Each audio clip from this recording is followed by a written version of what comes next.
Dear ladies and gentlemen, there comes a moment in life when you stop asking for permission and start standing in your authority. You've been underestimated, you've been overlooked, you've been told you're too much or not enough. But I came to tell you you are not lacking. You are loaded, you are equipped, you are chosen, and it's time for you to OWN your power. You don't need more followers, you need more faith. You don't need more applause, you need more awareness of who you already are. What if the reason you feel stuck isn't because you're weak, but because you've been giving your power away to fear, to comparison, to your past? Today is the day you take it back. No more waiting for the right moment. No more waiting for a sign. You are the sign, you are the shift. You are the storm the enemy didn't see coming. When you finally decide to own your power, you stop shrinking to fit rooms you were born to transform. You were never created to be average, you were created to be an answer in a world full of problems, so go ahead, show up bold, show up brave, show up broken if you have to, but show up, and never again apologize for the fire inside you. 10 key points of the speech. You are not lacking, you are loaded. You already have within you the gifts, the grit, and the grace needed for your next level. Stop outsourcing your value to others. When you wait for others to approve your worth, you give them the power to control your future. Owning your power means confronting your fears. Power doesn't grow in comfort zones. Step out, speak up, and silence self-doubt. Your past doesn't define your potential. Stop allowing yesterday's failure to disqualify tomorrow's favor. Comparison kills calling. You can't own your power while imitating someone else's path. Embrace your unique assignment. You are the answer to a specific problem. Your experiences, your pain, and your perspective are divinely positioned to make a difference. Small steps still shake hell. Progress isn't always loud, but every faithful step builds momentum. Power is activated through responsibility. God gives gifts, but we develop them. Take ownership of your growth. Break the cycle of apology. Stop apologizing for being bold, brilliant, or passionate. That's your power, not your problem. The world doesn't need a watered-down version of you. Your authenticity is your superpower. Own it, walk in it, release it. Would you like each key point expanded into a full paragraph like a long-form speech outline? Certainly. Here's an ** expanded version of key point 1 * from the Own Your Power speech, written in a deeply motivational, emotionally charged tone, mirroring the rhythm, punch, and pacing of Stephen Furtick's style without mentioning him. You are not lacking, you are loaded. The problem isn't that you don't have enough, the problem is you don't see what you already carry. You keep looking outside for what's already inside. You keep praying for strength while ignoring the resilience God already deposited in your spirit. You're not waiting on a miracle, you are the miracle. You're not waiting for the light you were born to shine. See, the enemy doesn't attack empty people. He attacks loaded ones. And the reason you've been under pressure, the reason life has been trying to press you down, isn't because you're weak, it's because you're powerful. And that pressure is proof of potential. The enemy sees what you still refuse to recognize, that your life is full of untapped fire, unspoken wisdom, and unreleased glory. You've been living like you're empty because of how people treated you, because of what you lost, because of what didn't work out. But your value doesn't decrease just because someone couldn't see it. A diamond in the dirt is still a diamond. You are still full even if life drained you. You are still chosen even if people rejected you. You are still anointed even if you feel broken. But listen, what's inside you can't bless the world until you believe it's there. That's why hell works overtime to convince you that you're nothing, that your voice doesn't matter, that your dream is too far gone. Because if you ever woke up to what you carry, you'd be unstoppable. You're not waiting to be filled, you're waiting to realize you're already filled with grace, with purpose, with divine power. You just need to stop focusing on what you lack and start activating what you've been given. Heaven already said yes, now it's your turn. It's time to stop borrowing confidence and start standing in your calling. You are not lacking, you are loaded, absolutely.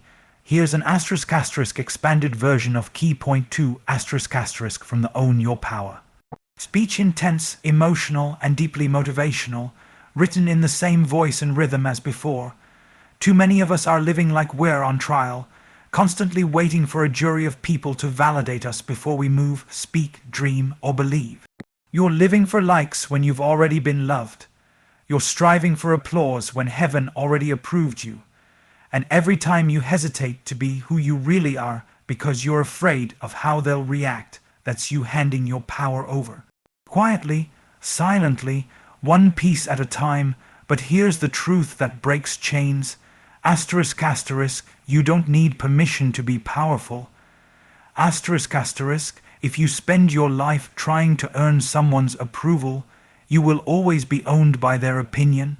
And the danger is, some of us have been waiting so long for someone to call us worthy, that we've stopped answering to the name God already gave us, chosen, called, equipped, anointed. Every time you downplay your gifts to make others comfortable.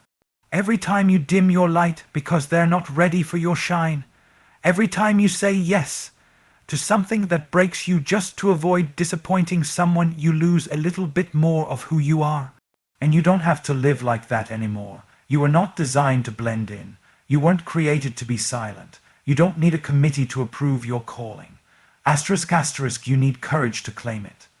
Asterisk, asterisk, your life is not up for public vote. And your destiny was never meant to be controlled by people who can't even handle your potential. So many of us are asking, do they like me? Instead of asking, is this who I'm called to be? You've been deferring to other people's preferences for so long that you've forgotten you have a purpose. But I came to wake you up, to shake you out of the need for outside affirmation. You are not here to impress.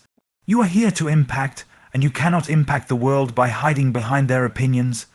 The moment you stop outsourcing your value to other people is the moment your power begins to rise.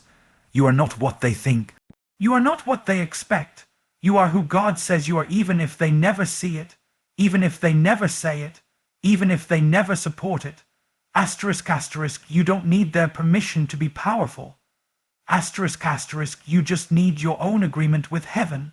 Certainly, here's an asterisk, asterisk, expanded version of key point 3, asterisk, asterisk, from the Own Your Power speech, written in an intense, heartfelt, and empowering tone, capturing the urgency and depth of Stephen Furtick's delivery style without mentioning him.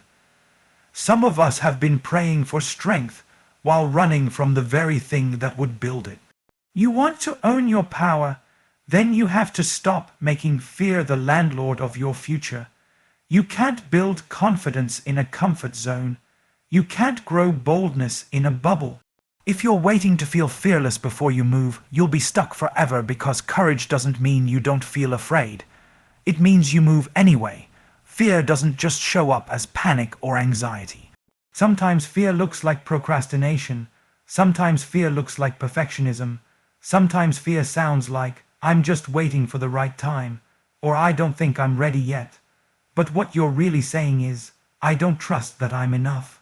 That's what fear does. It makes you forget who you are. It whispers lies so consistently, you start to treat them like truth. It tells you you'll fail again. They'll laugh at you. You're not qualified. Someone else already does it better. And the more you entertain those lies, the more you shrink.